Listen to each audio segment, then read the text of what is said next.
Hi, and welcome to AHA, the coaching show. Now, this show is all about coaching.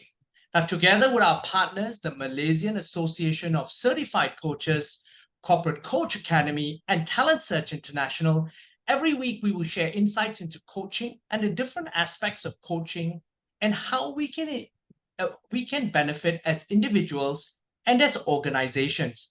Now, in addition, we will also enable in future shows for the audience to participate in the shows, to ask questions, and also address issues. Now, every week we will have different coaches on board to speak and share in a specific area of coaching. Now, this week, as our guest, we have Soo Woon Yee. She's the partner and director of Accelerax Training and Coaching. Now, she's going to do a deep dive into the topic of awakening of the coach leader within. Now, Soo is an experienced trainer, facilitator, and an internationally accredited coach, specializing in marketing, leadership, and coaching. Now, she is a professional certified coach from the International Coaching Federation and a certified leadership and team coach from Marshall Goldsmith out of the US. Now, with a career spanning more than 2 decades, Soo has garnered extensive corporate experience in strategy and marketing leadership, particularly within established FMCG companies such as Suntory, Kimberly-Clark, Danone, and Unilever. She is a multiple marketing award winner, namely the FE and Brand Laureate Awards. Now, with all of that, Soo, welcome to the show. Thank you, Brian. And it's really wonderful of you to have me in this show. Hello, everyone. Now, Soo, for a start, let's talk about the essence of awakening the coach leader within. What does that mean for leaders, and why is it an essential aspect of effective leadership in today's workplace? Right. I think first, awakening of the coach leader within essentially is all about a mindset shift, a reframing from what we call a traditional leadership style of directive conversations about telling people what to do, more as a manager or a boss, but moving on, awakening the coach leader, it is all about influencing, empowering, and also role modeling. It is about those non-directive conversation that we had. And Brian, another big one is the shift in the leadership style. That's from really giving all the answers to asking powerful questions. And that is so important because in the end, it is about helping the people we lead to facilitate their thinking. They can empower to arrive at their own solutions, co-creating with them so that it is all in the end about ownership. And of course, in the end, I would say it is much, much more sustainable. And also one of the key things, Soo, is really around moving away from the command and control type of leadership style to about empowering your people. Because ultimately, studies have all shown that it will bring better outcomes for the organization. Yep, I think definitely, if I could just maybe build on that, imagine if like an organizations or even us as leaders, we have 10 fish. And in the end, it is really about if we have 10 and we give it all to the current team, then we cannot really grow the team. But imagine if there are 10 fish and they can take less from us, we can definitely build the team to be bigger. In short, I would say teach them how to fish, don't give them the fish. Okay, now let's talk about skill sets. What are some of the key elements or core skills that a leader should focus on so that they can make that transition to become really a coach leader rather than just a leader that's directing? Yeah, I think this is a great question, Brian. Maybe I could say at the most fundamental, I would like to term it as the starter kit, the 3 A's of coaching, which is the first A is all about asking question, not just about asking question, but it's about asking powerful question. When now in the modern leadership, there's a shift of our focus away from really answers and moving towards questions, and leaders should be more comfortable with questions.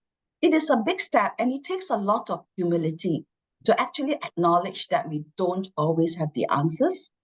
But it is really great because when we are prepared and humble enough to admit that, then it actually opens up the space for others to participate. They could actually be able to share their point of view more freely. And this, the collective experience and wisdom, will really bring us to greater height. I always say in one person, we don't have it all, but together we have it all. No, So and that, and I want to stop you there because really that's a very important lesson there, because it's the 1 + 1 = 3 more than anything else. We don't, as an individual, however smart we have all the answers. Absolutely. Absolutely. I think this is really great because it also gets kind of co-creation, which I really love if we asked the right question. The other is the second A is all about active listening. I think listening and listening with patience, Brian, is something that is the greatest gift that we can give any of our people. And we don't listen to argue, we don't listen to actually push our point of view, by simply listening to understand. That's the second. Yeah. You know, Sue, I want to stop you here again. Listening and active listening is very, very hard to pick up.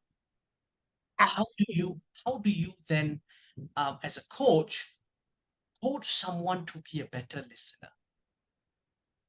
I think on this point, it is very simply to say that in the end, it is about them, not about us. I think that is the starting point where we must really realize that whatever coaching or even in our daily life, when we really want to listen, is because we want to do it, not because we have to do it. So I think that's the starting point. And usually you always hear people say, I don't know, I don't care how much you know until I know you care. And the caring starts with just wanting simply to listen to another person without a given agenda. That is the biggest and greatest gift you can give to anybody. Yeah, good pause there, Brian.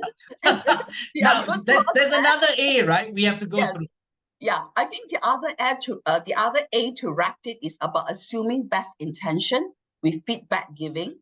And a small note that I would like to add here as well is that giving feedback is really meaningless without feed forward. That's every feedback we give to people is really we have to have an action for the person to work together with the person to come to an action so he or she become a better version of themselves. So okay, this is the challenge. I want to stop you again here because for the benefit of the audience now, that sounds good in theory, but in practice, the challenge often is this: how do we present feedback in a manner that perhaps doesn't offend? That's the biggest challenge that a lot of coaches probably have. Yeah, I think in the end, there's a lot of models that's around.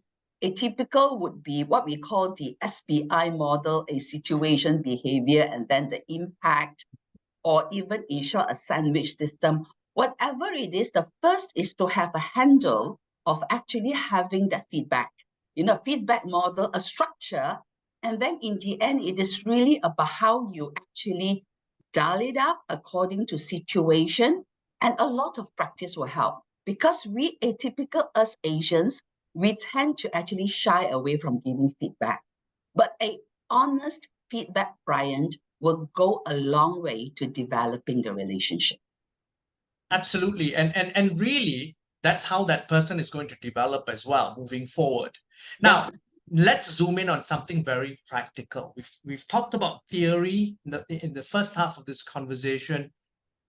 Can you share some life examples where you've perhaps worked with, or perhaps you have coached a leader who have successfully transformed from perhaps more of a command style to a coach leader style? And some of the outcomes perhaps out of that transition. Yeah, I think a good one, I would like to use the word partner, because as coaches, we really partner with the coach leader to actually come up to an outcome that they desired. And one of them, which I recall, was really a leader. She was a very successful, very effective and efficient leader. She was more, as we say, into the camp of the very directive, really tell kind of leadership style. So for her, she had the kind of nickname in the organization as a parachute leader. Why they call her that? Because she's a regional, very high senior leader. Every time there's an issue, there's a problem, she will be parachuted into the country to actually solve the issue, make decisions. And usually it will last between the span of, the short one is about 2 weeks, the longer could be 3 months. This has actually taken a toll on not just her kind of the travel schedule, her family, but also her well-being. Because of all the constantly away from the family, she was having a bit of a burnout. So in that, when she was actually faced with this real situation, a shift, a small shift where she begins to listen to people, where she begins to actually, and I say actively listen to people, have the point of view, and those that is right, she actually implemented them, not just internally with the people, she leveraged on the internal team, but she also started collaborating with the external agencies, her partners, and needless to say, well, the results, team performance, people begin to make decisions, morale increased, and not to mention, the big one that really came true for her was ownership. The team took ownership and accountability, be it for good result or not so good result. So to me, that was a part I usually would tell, can I ask if you ask for your permission to share it? And she say, yeah, of course, to benefit the people, because she's really living the mantra of a shift from a command and control to really about a part of a coaching leader, a leader who puts on a coaching hat. Okay, now that's a really good example. Now, but I want to drill down a little bit more. Now, beyond building the skills in coaching, what are some other key elements that perhaps will help someone to become successful in transitioning to be a coaching leader? Well, of course, I could say many others, like adopting a growth mindset, of fostering a culture of trust. But for today, I would really like to raise it in 2 areas, which is very close to my heart. One is about winning in the inner game, and the other is about empathy. Because in all honesty, winning in the inner game is we cannot give what we don't have. So it really starts for any coach leader to develop the self-awareness, know what is the purpose, what is their core values, and what success even means to them. So this is where it is really important. And I think one leader I partner with, and for him, it was really fulfilling, not when he's achieving target. For him, this is given, but more achieving target together with his team. That means for him, it is about my team needs to grow together with me in the process. I mean, in short, what he said is the business plus people latent combination. So that was a kind of things that really, when you see it being coming alive in the real workplace, it really shows that part of it is good to have the theory, but it is also to say, as coaches or as coach leader, I always subscribe to, it is the real sailing that makes the difference. It is really going in and practicing out, make some mistake, learn along the way, that you could actually see a result. Those baby steps, when you have the result, will actually make sure that you could sprint along the process. No, and so I want to add to that also. I can just imagine, and I'm visualizing as you are explaining how this person's leadership style is, and around the business plus people latent combination, I can just visualize the impact on morale of his people, and also the impact then on how it's growing his people each time, because they are empowered, they are committed, they own the thing, they know it's a team effort. And that really, I'm sure, led to superior outcomes in terms of performance. No, I think absolutely. To me, good results is a product or a kind of a finishing line but really it's the journey that matters. It's not about the destination is important, of course, in the business and workplace, but the process and the journey is equivalently as important. The part to that person, the coach leader, is actually resignations, and also people who leaves his team is all-time low. Despite the economic sometimes could be difficult, because it is about winning and winning together. That to me is very important. And this is also the kind of results that really get me inspired to keep on doing what I'm doing. And also you talked about outer game. What's that? Okay, outer game, before we could really go into outer game, the inner game is what we say, remember about, I would like to quote Robin Sharma actually, in his book, The Leader Who Has No Title, I think. It is about first knowing who you are, what you stand for, rather than be what, or you say whatever that is convenient. If you have that and you have the consistency, then when you do the outer game, where it is about empowering people, which is demonstrating empathy, it is very authentic. So I always say authentic leaders will go a long way, because that's the real you. You just show up and be present as you, as the individual.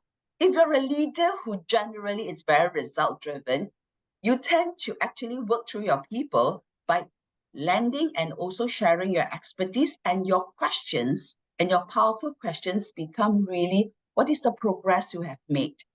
What is one or two things that really you will start doing when you actually go out of the door right now? Stuff like that would actually get a long way by really saying first is the inner game, and then you go into the outer game. Okay, that's quite insightful stuff, really interesting. But there's another element you mentioned also we want to touch on. It's around empathy. Can you elaborate on what it means to you and definitely empathy is such an important thing. It's about ability to connect. Walk us all through then how empathy plays a role in leadership and being the coach leader. Sure. I think to me, empathy is the heart, in fact, in being the essence of a coaching leader. And we could actually go into a lot of the theory about empathy, but I think as a practitioner of coaching, allow me to actually go into the house. Yeah, how to demonstrate empathy, which to me, the very starting point is a coach leader simply pause and listen. You don't have to have all the answer, and to understand the person that's with you. It is really, in the end, coaching the person and not the task. And encapsulating that is about recognizing what is the emotion of the person. Really, that's a big part about just listening to emotions, listening to the motivation level of the person. And when you truly understand the person, the magic happens. That's one, yeah? The other one is really about the part about being judgmental. I think a lot of us have actually somehow, I'm the first to stand out that sometimes we are guilty, even as coaches, to really separate between judgment and also opinions. But if we are really coaching someone for that moment where you are in the conversation, dethrone the judge. Take out the judge hat, simply understand from someone else's perspective. And that's very hard to do, Soo. Absolutely, but actually, if you practice that enough in coaching, we call holding the space. Maybe I could give you a example to illustrate it. Imagine, like sometimes we say, we will just, if we are not conscious and not intention, we will probably say, that's not a good idea, Brian. Because we know it's really not a good idea. But could we just hold ourselves, pause, and just ask one more question? Brian, what do you think are the pros and cons of this idea?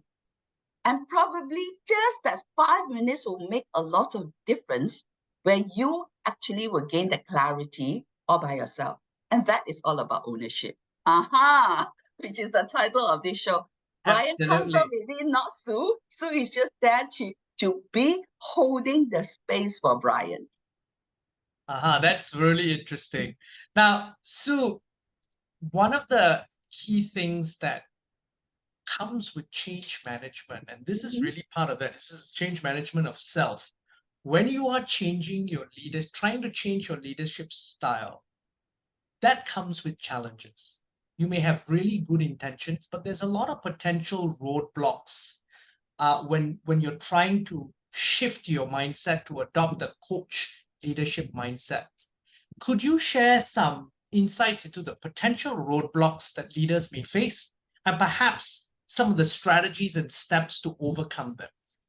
Yeah, sure, Brian. I think the first that I would like to mention, and it's a big one, is many leaders, the fear of losing control, the fear of not being in control.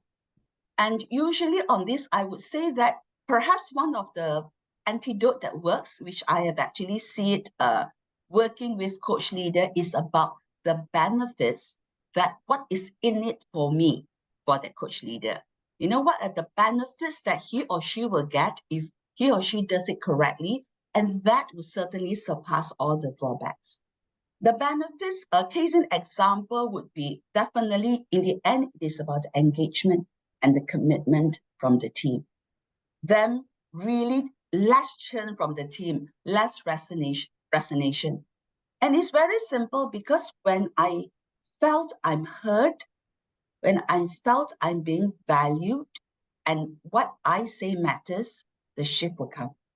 So as we say, I would like to use a word. Once again, all these are little kind of languages that some of the people I have been fortunate enough to partner with me, it was Langkah demi langkah. Okay, Step what by is step. that in English? Langkah demi langkah in English is step by step.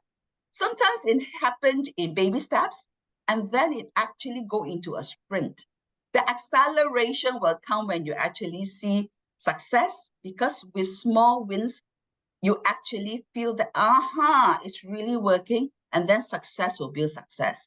Always we have to be patient. It's not pushing. It is not about really going into a coach leader. You grow into the role. You grow into becoming a coach leader, and the style that you have or the style you adopt might be very different.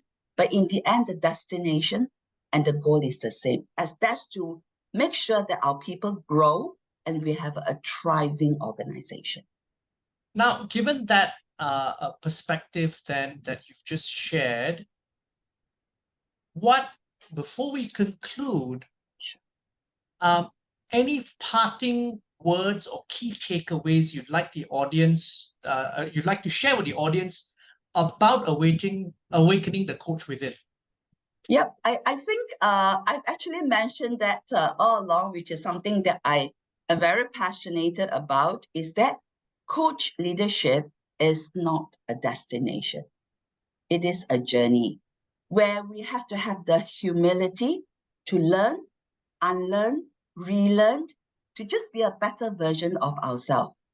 So I think that is a big kind of a summary. And after that is to consistently raise the bar to be a better version of ourselves. Stay committed to growth, be open to feedback. And a big takeaway, which I subscribe to as well, is coaching is about them. It is not about us. Their growth is our KPI. And in the end, if we do it right and we have the heart in the right places, results is a natural product. Stu, it's just been a great show. Thank you for coming on the show this week. Yeah, thank you, Brian, for having me. Now, that's it for this week's the coaching show. We've been speaking to Soo Woon Yee. She's the partner and director of the Accelerax training and coaching. And this has been BizTech's the coaching show, which is produced in partnership with the Malaysian Association of Certified Coaches, Corporate Coach Academy Sendirian Berhad, and Talent Search International. I'm Brian Fernandez, and this show will be on our website, www.biztech.asia, as well as our syndication partners, TV stations, radio stations, and websites. Thanks a lot for tuning in. Goodbye.